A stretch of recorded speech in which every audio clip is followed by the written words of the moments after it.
কারণ তোমরা যেমন নারী,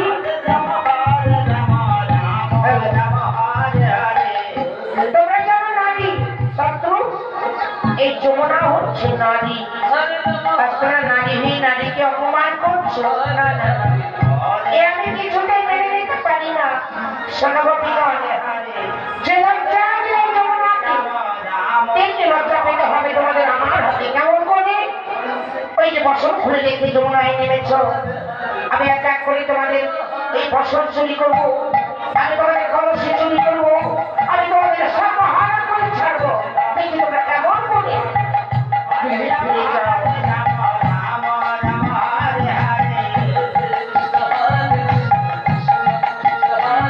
এদিকে গোপীগণ স্নানে মত্ত, আর গোবিন্দ আমরা কি করছে গো? চুরিতে মত্ত।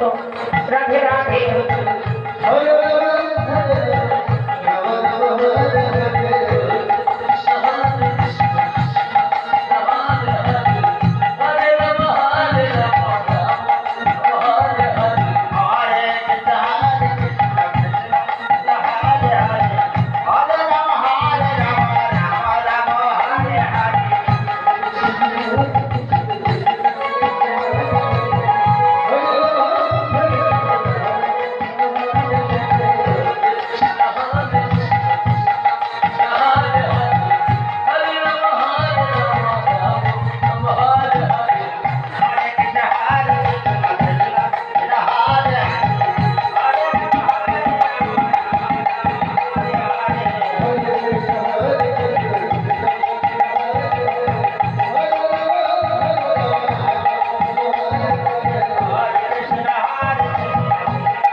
কি হয়